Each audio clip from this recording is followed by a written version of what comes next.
The massive dragon filled the entire medical bay. Taemin stretched his wings and knocked over 3 chairs without noticing. His scales were deep blue like ocean water, but some had turned silver with age. Each scale was bigger than a dinner plate.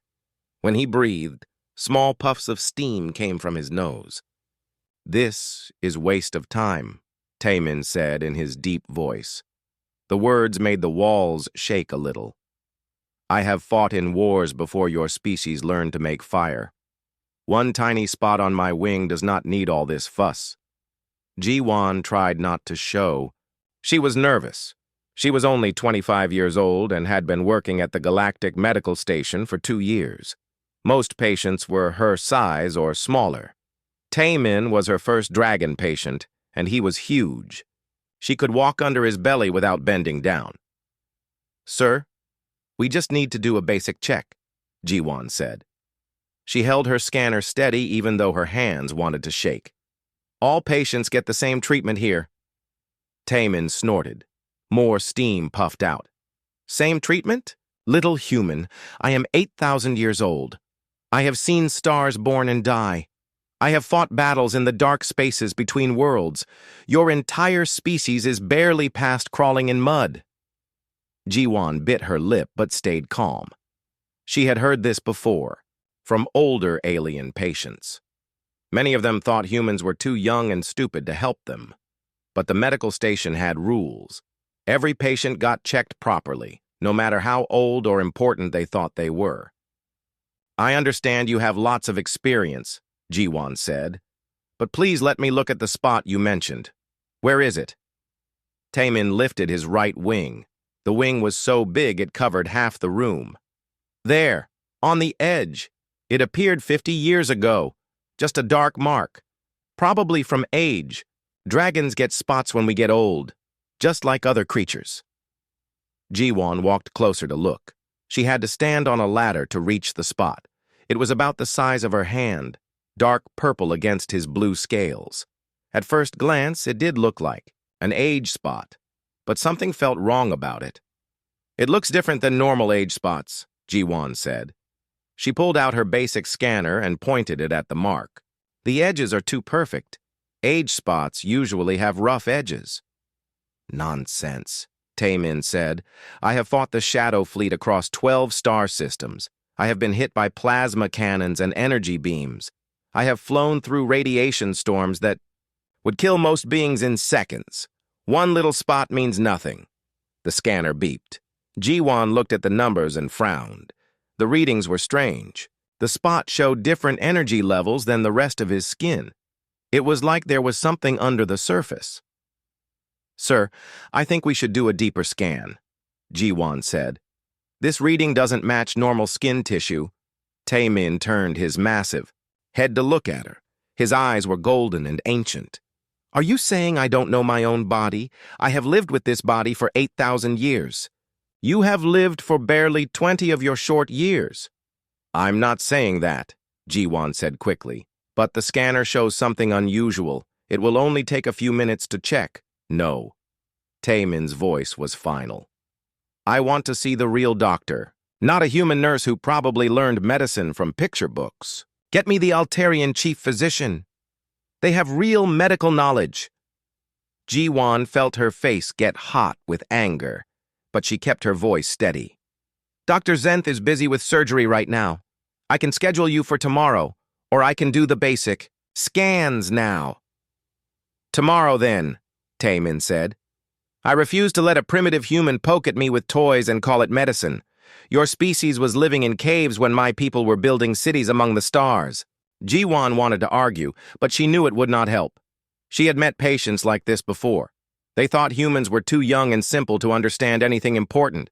It always made her angry, but getting mad would not change their minds. "Fine," Ji-won said. "I'll put you on the schedule for tomorrow at noon. Dr. Zenth will see you then." Taemin settled down on the floor with a loud thump. "Good. Finally some sense. I will wait here until then." "You can wait in the patient rooms," Ji-won said. "They're more comfortable." "This floor is fine," Taemin said. "I have slept on asteroid surfaces. and in the vacuum of space.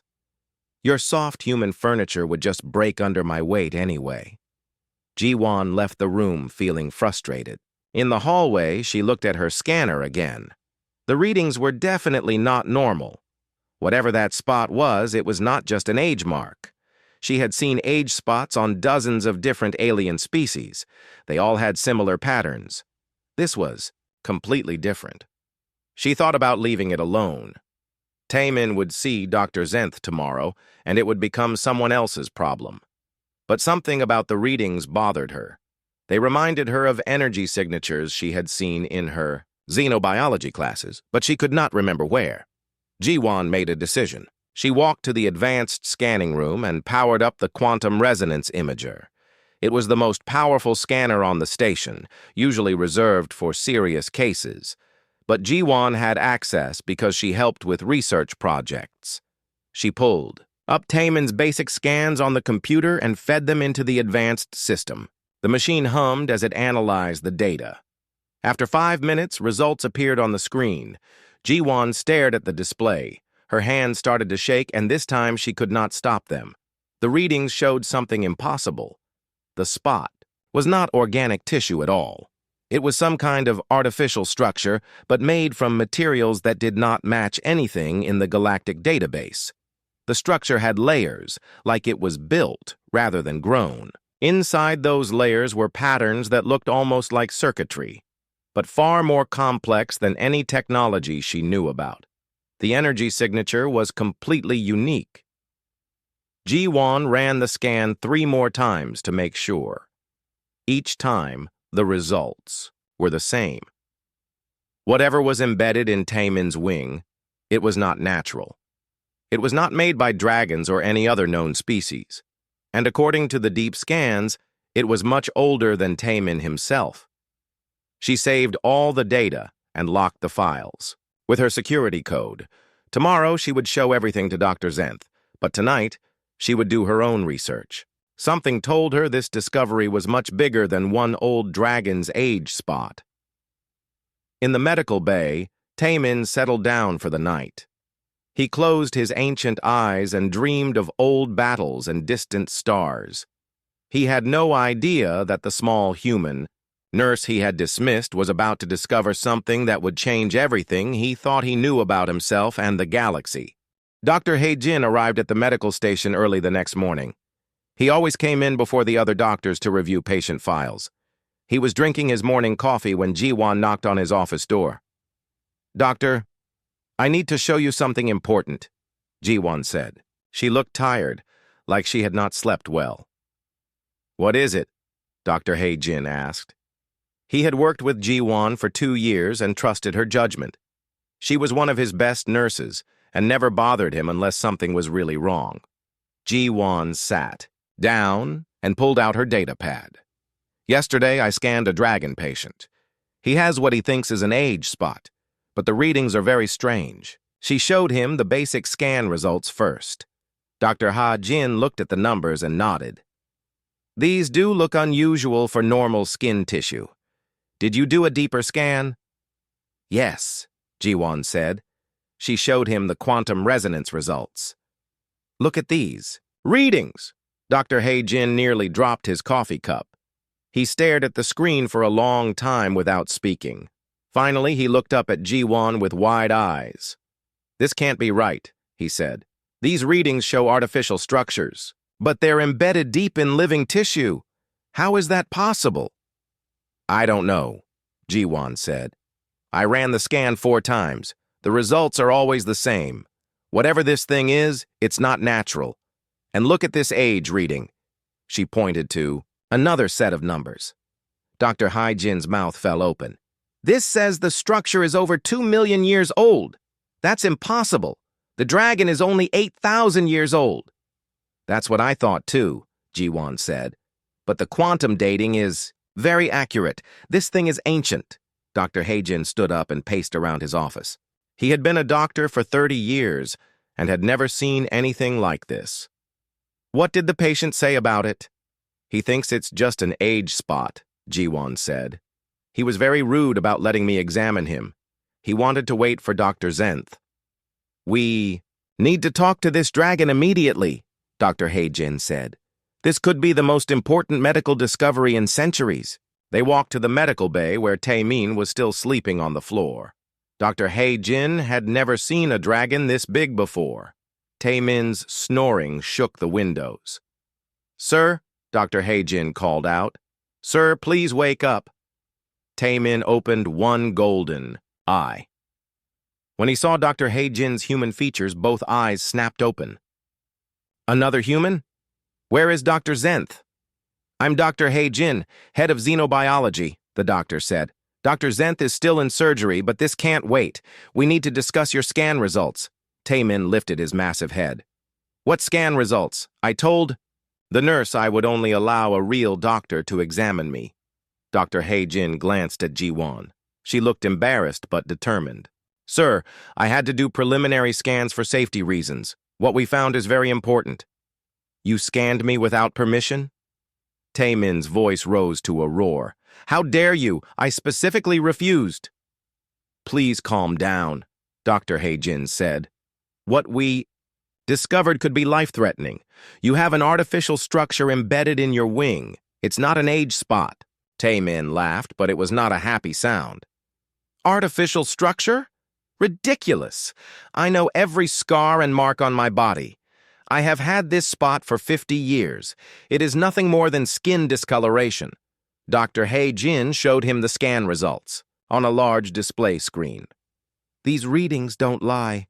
Whatever this is, it's made from materials we can't identify, and it's much older than you are." Taemin stared at the screen. His expression slowly changed from anger to confusion. "This is impossible. I would know if something was implanted in my body." "Not necessarily," Dr. Heijin said. "The structure is very small and embedded deep in tissue. You might not feel it at all." Just then, Kyung-ho entered the room.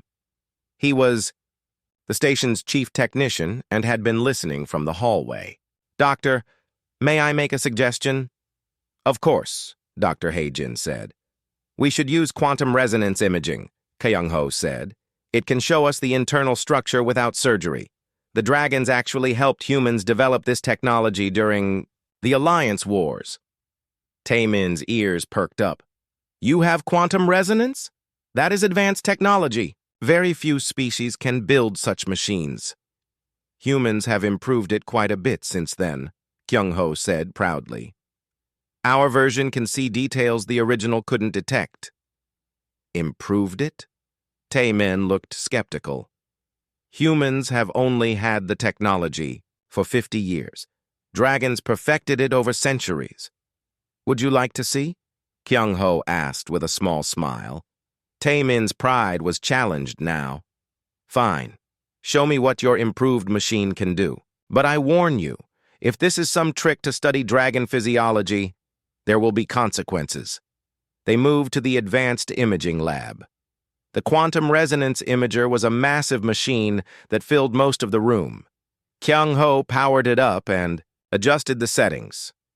"Please lie down here," Kyung-ho said, pointing to a platform. Taemin climbed onto the platform carefully. Even though he tried to be gentle, the machine groaned under his weight. "Your equipment is not built for dragon patients." "It'll hold," Kyung-ho said. "Now please stay very still. This scan will take about 10 minutes. The machine hummed to life. Beams of energy swept over Taemin's body, focusing on his right wing. The dragon watched the process with interest, despite his doubts about human technology. "The resolution is quite good," Taemin admitted. "Better than I expected from human engineering." Results began appearing on multiple screens around the room. Dr. Heijin and Ji-won watched in amazement as layer after layer of detail became visible. The structure in Taemin's wing was far more complex than they had imagined. "By the void," Taemin whispered. His ancient eyes were wide with shock. The scan showed a perfect crystalline matrix embedded in his wing tissue. It had thousands of tiny components arranged in patterns that looked almost like a computer circuit. But the design was unlike anything in any galactic database. This technology is impossible, Tamian said quietly.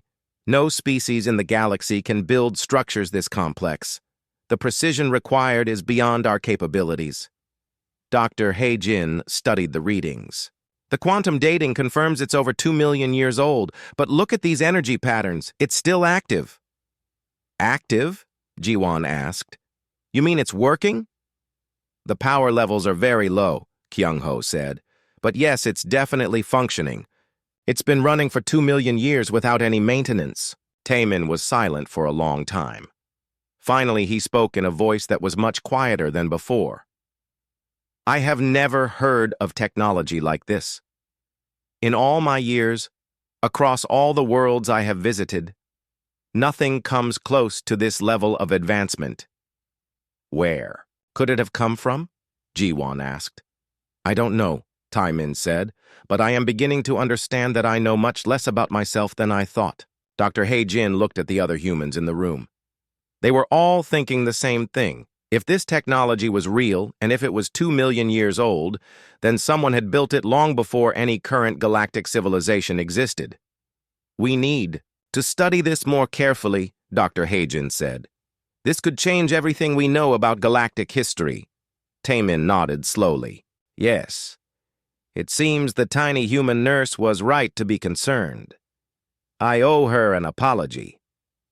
He looked at Jiwon with new respect. Your persistence may have uncovered something extraordinary. For the first time since arriving at the station, Taemin looked uncertain.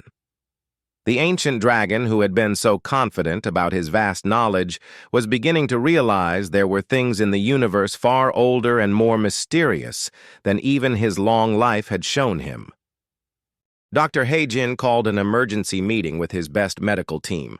The conference room was crowded with humans, but Taemin squeezed inside anyway. His massive form took up half the space, but nobody complained. Everyone understood this was bigger than normal medical procedures. Minji, the head surgical nurse, looked at the scan results on her datapad. I've never seen anything like this. The structure is perfectly integrated with living tissue. It's like it grew there naturally. But we know it didn't, said Jae-sung, the station's biotechnology expert. The materials don't match any known biological compounds. They're completely artificial. Dr. He-Jin pointed to the main display screen. Look at these patterns inside the structure. They're too organized to be random. It looks almost like information storage. Taemin shifted uncomfortably. The idea that something had been storing information inside his body for thousands of years was disturbing. If it is storing data, what kind of information would it contain? We don't know yet, Dr. He-Jin said, but I've called in someone who might be able to help us understand. The door opened and Soo-jin walked in. She was a xenoarchaeologist who studied ancient alien civilizations. Soo-jin was young, but had already made important discoveries about extinct species. Sorry I'm late, Soo-jin said. I came as soon as I got your message. She looked up at Taemin and her eyes widened. You must be our patient. That's quite a size difference from the usual cases. Dr. Soo-jin, thank you for coming, Dr. He-Jin said. We need your expertise on ancient technologies. Soo-jin studied the scan results for several minutes. Her expression grew more serious as she examined the data. Finally, she looked up with excitement in her eyes. This is incredible, Soo-jin said. These patterns match some markings I found in the void zones last year. The void zones? Taemin asked. Those empty regions where whole star systems used to exist? Exactly, Soo-jin said. We've always wondered what happened to the civilizations that lived there. They just vanished without any trace. But I found some ruins on the edge of one zone. The architectural patterns are very similar to what I see in this structure. Jae-sung leaned forward. Are you saying this technology comes from the disappeared civilizations? It's possible, Soo-jin said. But if that's true, then this structure is much more important than we thought. It might contain the only surviving record of who those people were and what happened to them. Dr. He-Jin turned to Taemin. How long have you had this mark? You said 50 years, but are you certain? Taemin thought carefully. I first noticed it 50 years ago, but I don't examine my wings very often. It could have been there longer without me seeing it. Think back, Sujin said urgently. When did you first visit the void zones? Have you ever been near the empty regions? Taemin's eyes grew distant as he remembered. Yes, during the Shadow Fleet War, 3,000 years ago. My squadron was sent to investigate strange signals coming from what is now the Korath Void Zone. We found nothing but empty space. Empty space and ruins? Sujin asked. There might have been some debris, Taemin said slowly. Old structures. But we thought they were just battle damage from ancient wars. We didn't investigate closely. We were focused on the Shadow Fleet threat. Sujin and Dr. He-jin exchanged looks. This could be how the structure got into your body, Dr. He-jin said. Some kind of automatic implantation system in the ruins. But why? Minji asked. Why would an extinct civilization put storage devices in random visitors? Maybe it wasn't random, Sujin said. Maybe they were looking for someone worthy to carry their message forward. Someone who would survive long enough for the technology to be discovered. Taemin considered this idea. Dragons do live longer than most species. If they wanted their information to survive, choosing a dragon would make sense. We need to extract and analyze the data, Dr. He-jin said. But we have to be very careful. If this really is the last record of an extinct civilization, we can't afford to damage it. Jae-sung looked worried. Extracting it could be dangerous for the patient. The structure is deeply integrated with his wing tissue. Surgery might cause permanent damage. There might be another way, Sujin said. In my research, I found evidence that these ancient civilizations used quantum interfaces. Instead of removing the device, we might be able to access it directly. Quantum interfaces? Taemin asked. I have never heard of such technology. It's theoretical for us, Sujin admitted. But if the structure really is a data storage device, it might be designed to interface with external systems.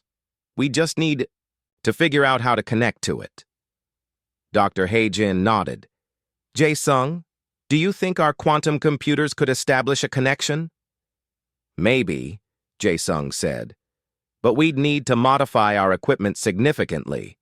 And we'd need to be very careful about security. If this device contains advanced technology, we don't want to accidentally damage our own systems. How long would that take? Sujin asked. At least a week to modify the equipment safely, Jae-sung said. Maybe longer if we run into problems. Taemin shifted restlessly. A week? I have obligations. Other dragons are expecting me to return. This is more important than any ordinary obligations, Dr. He-jin said. You might be carrying the last remnants of a civilization that existed before any of our species evolved. This could change our understanding of galactic history. And, Sujin added, if these people left information about what happened to them, it might help us prevent the same fate from happening to current civilizations. Taemin was quiet for a long time. Finally, he sighed, a sound like wind through a cave. Very well. I will stay, but I want to understand everything you discover. This information is part of me now. I have a right to know what it contains. Of course, Dr. He-jin said. You'll be involved in every step of the process. As the meeting ended, Minji approached Taemin. Sir, are you feeling any different? Any strange sensations or thoughts? Taemin considered the question. Now that you mention it, I have been having unusual dreams lately. Images of places I've never seen, technologies I don't recognize. I thought they were just random thoughts from my long life. When did these dreams start? Sujin asked with growing excitement. About a month ago, Taemin said. Around the time the spot became more noticeable, Sujin turned to Dr. He-jin. The device might be activating. Maybe our scans triggered something, or maybe it's responding to being detected. That's both exciting and concerning, Dr. He-jin said. If it's becoming more active, we need to work faster. But we also need to monitor Taemin more carefully for any side effects. Taemin looked down at his wing where the mysterious structure lay hidden beneath his scales. For the first time in his long life, he felt like he didn't understand his own body. The ancient dragon who had seen the rise and fall of empires was beginning to realize he might be connected to something far more ancient and important than any war he had ever fought. "Whatever this thing is," Taemin said quietly, "I hope we're ready for what we might find." Dr. Heijin nodded grimly. "So do I, because I have a feeling this discovery is going to change everything." Dong-hyun worked for 3 days straight to modify the quantum computer systems. He was the station's best research specialist, but even he had never attempted anything like this before. The challenge was creating an interface that could safely connect to technology that was millions of years more advanced than anything they had. "The connection protocols are completely different," Dong-hyun explained to Dr. Haijin. "Our computers use binary systems, but this device seems to operate on quantum probability states. It's like trying to teach a calculator to speak poetry." "But you think it's possible?" Dr. Haijin asked. "Maybe," Dong-hyun said. "I'm building a translation layer that should convert our signals into something the device can understand. But I won't know if it works until we try it." Taemin had been staying in the medical bay, and his dreams were getting stronger every night. Yoon Seo, one of the nurses, was assigned to monitor his vital signs. She had noticed strange patterns in his brain activity during sleep. "His neural activity increases dramatically during REM cycles," Yoon Seo reported. "It's like his brain is processing enormous amounts of information." "Information from the device?" Dr. Hae-jin asked. "That's my guess," Yoon Seo said. "And it's getting stronger. Last night his brain showed activity levels I've never seen in any species." Dr. Hae-jin was concerned. "Is it harming him?" "I don't think so," Yoon Seo said. "His vital signs remain stable. But something is definitely happening." That afternoon, Dong-hyun announced that the interface was ready for testing. The team gathered in the advanced computer lab. Taemin had to squeeze through the doorway and could barely fit in the room. "This is the connection point," Dong-hyun said, showing them a small device covered in blinking lights. "I'll place it near the structure in your wing. If the device responds, we should be able to establish communication." "Communication?" Taemin asked. "You mean it might try to talk to us?" "Not exactly talk," Dong-hyun said. "More like data transfer. If it's a storage device, it might download information to our computers." "And if it's not just storage?" Soo-jin asked. "What if there's some kind of intelligence inside it?" Dong-hyun paused. "I hadn't considered that possibility, but our security protocols should prevent any harmful data transfer." Dr. Hae-jin looked at Taemin. "Are you ready for this? We don't know exactly what will happen." Taemin nodded. "I've been carrying this thing for thousands of years without knowing it. It's time to find out what it wants." Dong-hyun activated the interface device and carefully placed it against Taemin's wing where the structure was located. For a moment, nothing happened. Then the device began to glow with soft blue light. "It's responding," Dong-hyun said excitedly. "I'm getting data streams." The computer screens around the room lit up with flowing patterns of symbols and numbers. But these weren't random data streams.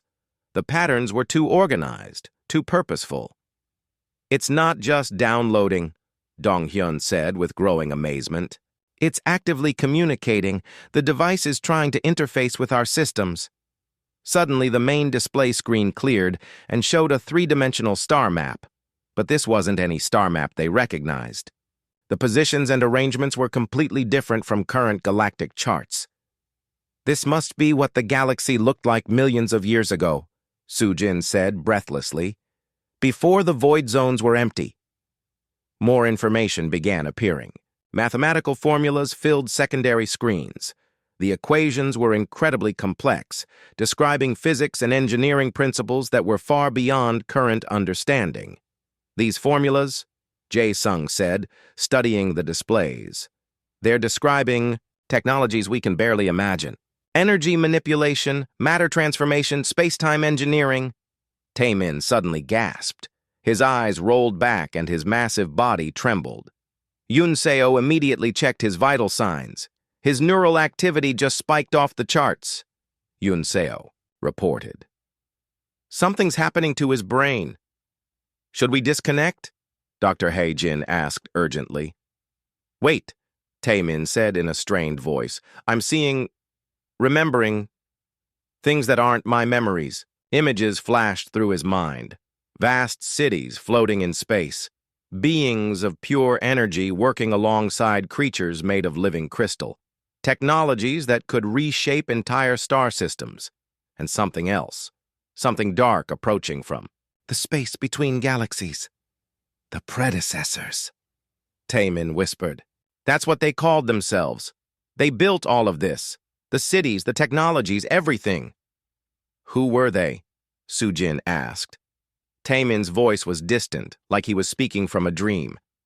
Ancient beyond measure, they seeded the galaxy with life, guided the development of younger species, protected everyone from threats. What happened to them? Dr. Heijin asked. The Devourers, Taemin said, and his voice filled with terror. Something from outside our galaxy. They consume entire civilizations, convert all matter and energy into something else. The predecessors fought them for millennia. More images flowed through the connection. Massive battles in the void between stars. Weapons that could destroy solar systems. The gradual retreat of the predecessors as the Devourers consumed world after world. The predecessors knew they would lose, Taemin continued. So they hid their knowledge, placed it in storage devices and scattered them across the galaxy. They hoped younger species would eventually find the information and be better prepared. But why dragons? Minji asked. Why choose your species to carry the devices? Not just dragons, Taemin said. The memories show other species too. Long-lived races that could carry the devices for thousands of years until the right time came. The right time for what? Dr. Heijin asked. Taemin's eyes snapped open and focused on the humans around him. For species capable of understanding the technology. Species that developed through cooperation instead of conquest. You mean humans? Sujin asked. The predecessor's technology only responds to minds that think in harmony, Taemin explained.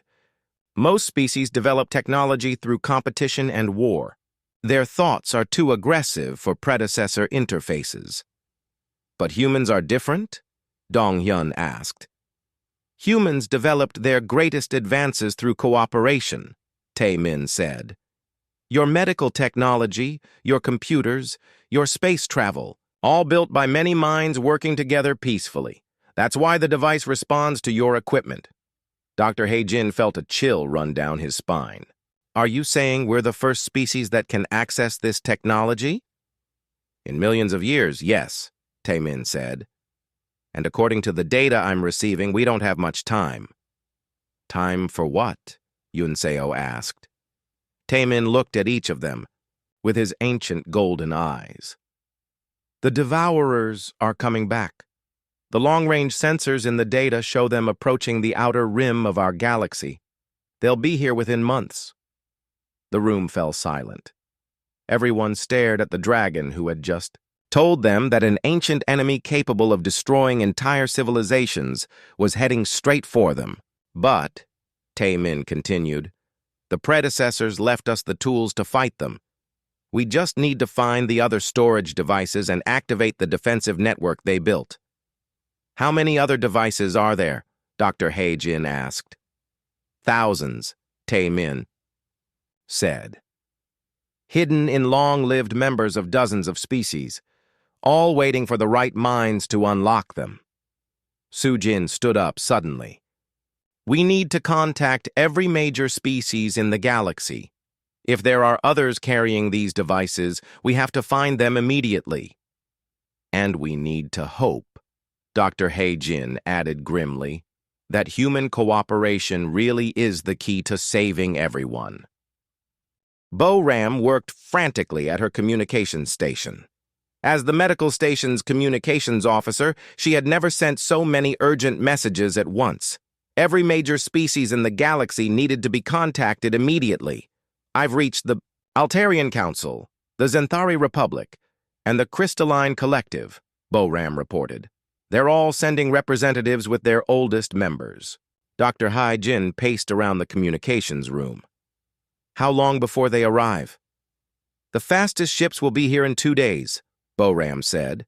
But some species are coming from the far rim. It could take a week to get everyone here. We might not have a week, Taemin said grimly. He was receiving continuous data from the device in his wing, and the information was becoming more urgent. The Devourers are moving faster than the predecessors expected.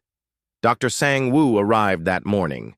He was humanity's leading expert on ancient technologies and had been called in from the research station on Europa.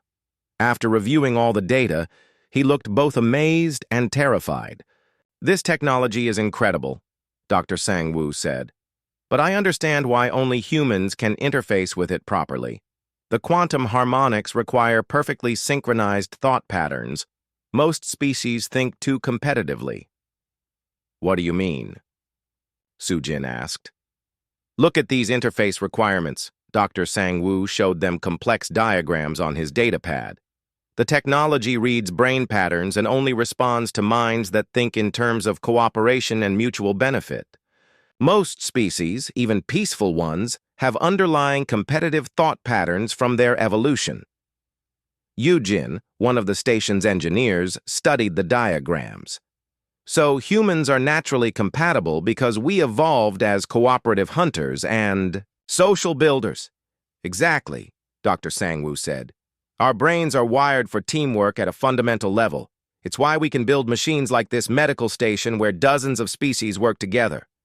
The first alien ships began arriving 2 days later. Taemin watched from the observation deck as vessels of every shape and size docked with the station. Some ships were elegant and smooth like the Altarian vessels. Others were rough and functional like dwarven mining ships. The aliens who disembarked were all ancient members of their species. A 9,000-year-old Altarian philosopher named Veltar, a crystal being called Resonance of Deep Stone, who was over 12,000 years old, a plant-like Sylvani elder whose age couldn't even be calculated. Welcome, honored elders, Dr. Haejin said as they gathered in the main conference hall. We believe some of you may be carrying predecessor storage devices without knowing it. Veltar spoke in their musical voice. We received your message about ancient implants. Many of us have old marks and scars from our long lives.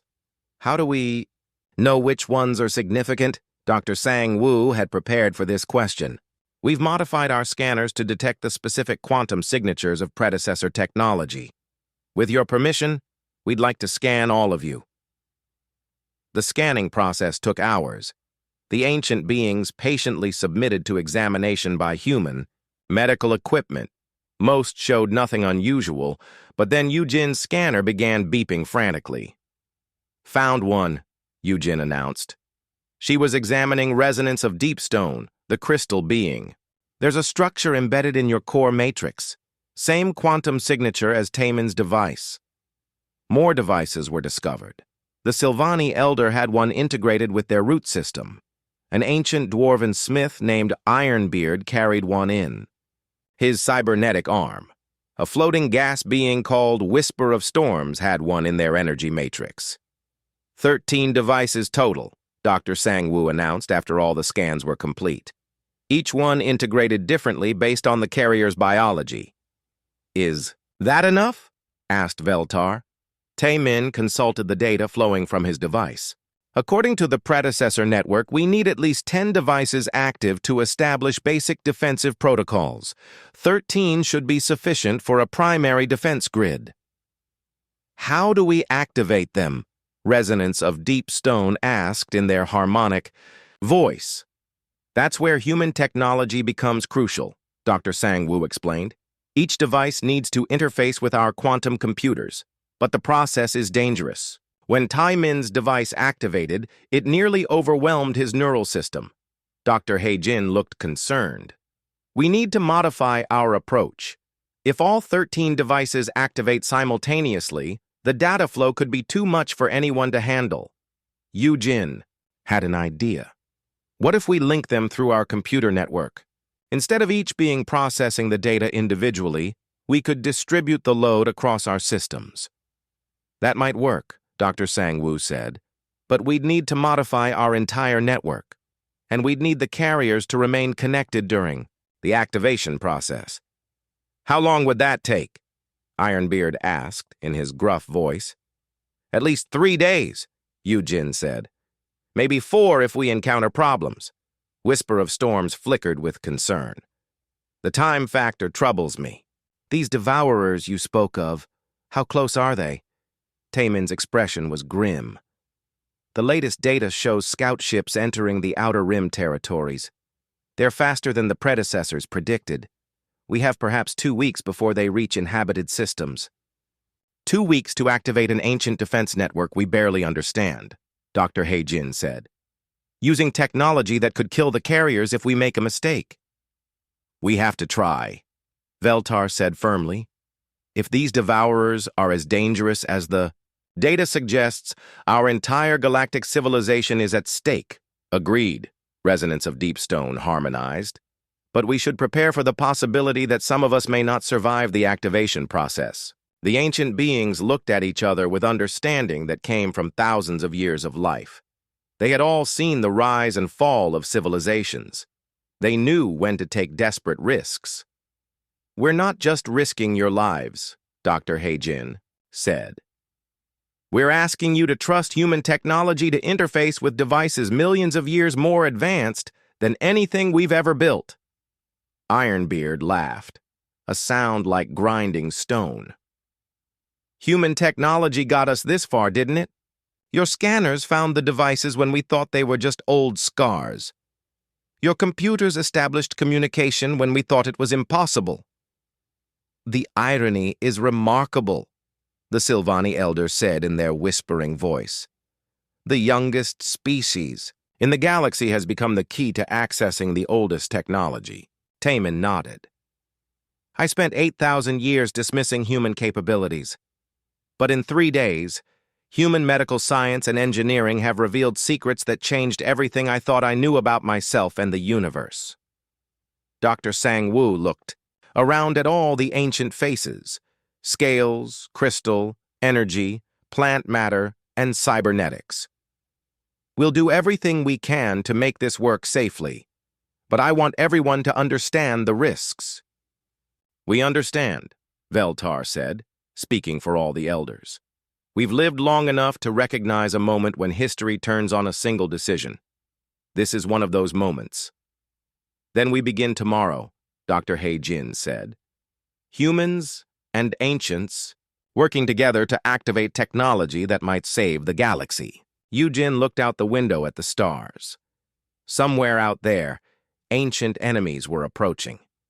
But here on the medical station, the youngest and oldest civilizations in the galaxy were preparing to stand together against the dark. I hope the predecessors were right about us, she said quietly. So do I, Taimin replied. Because if they were wrong, we're all about to find out what happened to the civilizations that came before us. Admiral Wu Jin arrived at the medical station with a fleet of human ships. As head of the Human Defense Fleet, he had been coordinating with other species' military forces across the galaxy. The situation was becoming desperate. The Outer Rim. Colonies have gone silent, Admiral Wu Jin reported to the assembled group. 3 star systems have simply vanished from all sensors. Whatever these devourers are doing, they're moving faster than we expected. Dr. Heijin looked exhausted. He and his team had worked for 4 straight days to modify the station's network for the activation process. We're ready to begin. The quantum interface network is stable, and all 13 carriers are connected. The ancient beings, Leon, specially, designed platforms throughout the medical station. Each platform was connected to the main computer network through quantum links. Taimin was in the central bay, with the other 12 elders arranged in a circle around him. "Remember," Dr. Sangwoo said over the communication system, "once we begin activation, you need to stay calm and focused. Let the data flow through you, but don't try to process it all yourself. Trust the network to handle the load." In Young, the chief medical officer, monitored all 13 life signs from the central console. "Everyone's vital signs are stable. Neural activity is elevated, but within safe ranges." Yu Jin began the activation sequence. "Starting quantum resonance in 3, 2, 1. The devices began to glow simultaneously. Soft light emanated from Taemin's wing, from resonance of Deep Stone's crystal matrix, from the Silvani Elder's roots, and from all the others. The computer networks hummed with increasing activity as ancient data began flowing through modern systems. "Network stability is holding," Yu Jin reported. "Data flow is enormous, but the load distribution is working." Junho, the strategic coordinator, watched as information poured across dozens of screens. Star maps, technical diagrams, and tactical data filled every display. "The defensive network locations are appearing. There are installations hidden throughout the galaxy." Taemin's voice was distant but steady. "I can see it all now. The predecessors built defensive platforms in every major star system. They've been dormant for millions of years waiting for activation." "How do we activate them?" Admiral Wu Jin asked. "Human technology," Veltar said from their platform. "The platforms will only respond to the same cooperative quantum signatures that allow you to interface with our devices." Dr. Sang-woo studied the technical data flowing past. "The platforms use matter conversion technology. They can transform asteroids and space debris into defensive weapons and shields. But we need to hurry." Whisper of Storms flickered urgently. "The data shows Devourer forces have entered the Middle Rim. They'll reach core worlds within days." Admiral Wu Jin activated his fleet communications. "All human ships, prepare for immediate deployment. We're uploading activation codes for predecessor defense platforms. Priority targets are Sol System, Altair, Centauri, and other major population centers." The next several hours were chaos. Human ships scattered across the galaxy, racing to reach defense platform locations before the Devourers arrived. At each location, human crews used their quantum communicators to activate ancient defensive systems. Ji-won stood beside Taemin's platform, monitoring his condition. She was amazed at how far they had come since that first day when he dismissed her as a primitive human nurse. "The platforms are coming online," Junho reported. "Sol system defenses are active. Altarian defenses are responding. We're getting confirmations from dozens of systems." "Just in time," Admiral Wu Jin said grimly. "Long-range sensors are detecting Devourer fleets approaching the core systems." The first battle occurred in the Rigel system. Human observers watched in awe as ancient predecessor platforms converted an entire asteroid belt into a defensive barrier. Energy weapons that had been dormant for millions of years powered up and began firing at the approaching Devourer ships. "The platforms are working," Admiral Wu Jin reported with relief. "Devourer advance forces are retreating from Rigel." But the victory was temporary. More Devourer fleets appeared, larger and more organized than before. The ancient platforms were powerful, but they were vastly outnumbered. "We need more platforms active," Ironbeard said from his connection to the network. "The predecessors built redundant systems, but many haven't been found yet." Dr. Heijin had an idea. "What if we broadcast the activation codes? Any human ship with quantum communications could activate platforms they discover." "That's dangerous," Dr. Sangwoo warned. "If the codes fall into the wrong hands—" "The Devourers don't think cooperatively," Taemin said. "Even if they capture the codes, they can't use them. The platforms will only respond to minds that think in harmony." The decision was made. Human ships across the galaxy began broadcasting activation codes on all frequencies. Within hours, Hundreds of hidden predecessor platforms came online. Ancient defensive systems that had slept for millions of years awakened to face a threat they were specifically designed to counter. The tide of battle began to turn. Devourer fleets found themselves facing defensive networks they couldn't overcome.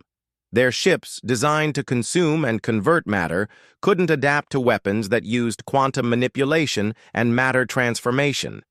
Devourer forces are retreating from multiple sectors, Admiral Wu Jin announced. The defensive network is holding. But the greatest surprise came from an unexpected source. As more platforms activated, they began communicating with each other. The network wasn't just defensive. It was learning. The platforms are sharing tactical data, Wu Jin reported with amazement. They're adapting to Devourer strategies in real time. Resonance of Deep Stone's harmonic voice carried wonder. The predecessor network is becoming active again. For the first time in millions of years, their technology is fully operational. And it's all thanks to human cooperation, the Silvani elder whispered. Your species' natural harmony allowed the integration that no other civilization could achieve. In the weeks that followed, the Devourer threat was gradually pushed back. The ancient defensive network, powered by human cooperation and operated through the sacrifice of ancient carriers, proved too sophisticated for the cosmic destroyers to overcome. Taemin slowly recovered from the activation process. The device, in his wing, had become permanently integrated with his nervous system, giving him ongoing access to predecessor knowledge. But he didn't mind. The experience had taught him something more valuable than any ancient wisdom.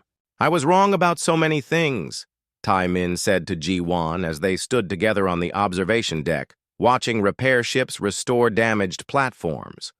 I thought age meant wisdom, and power meant superiority. What do you think now? Ji-Wan asked. Now I think wisdom comes from knowing when to listen to others, Taemin replied. And real power comes from working together toward something greater than yourself. Admiral Wu Jin joined them at the window. The galaxy is safe for now.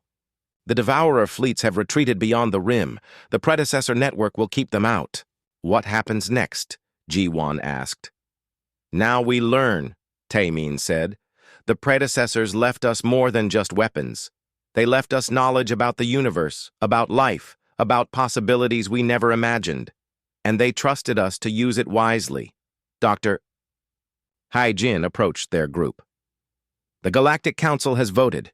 Humans will be granted access to all predecessor installations and technology.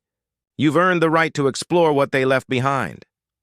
Not just humans, Ji-Wan said firmly. All of us together. That's what made this work. Cooperation between species, sharing knowledge and capabilities. Taemin nodded approvingly. Spoken, like a true successor to the predecessors. They would be proud to see their legacy in such capable hands. As they watched the stars, each of them understood that this was not really an ending, but a beginning. The galaxy had survived its greatest threat, because the youngest species had learned to work with the oldest. The future was full of possibilities that none of them could imagine alone, but all of them might discover together. I have one question, Admiral Wu Jin said with a smile. What are we going to do with a dragon who now has access to millions of years of advanced scientific knowledge? Taemin chuckled, a sound like distant thunder. I was thinking of applying to medical school. I have a lot to learn about proper patient care from Nurse Ji-Wan here. Ji-Wan laughed. I think we can arrange that. After all, you'll probably be my most interesting student. And as the ancient dragon and young human nurse planned for a future none of them could have imagined just weeks before, the galaxy settled into a new age of cooperation and discovery, protected by the wisdom of the past and guided by the hope of working together toward whatever challenges the universe might bring.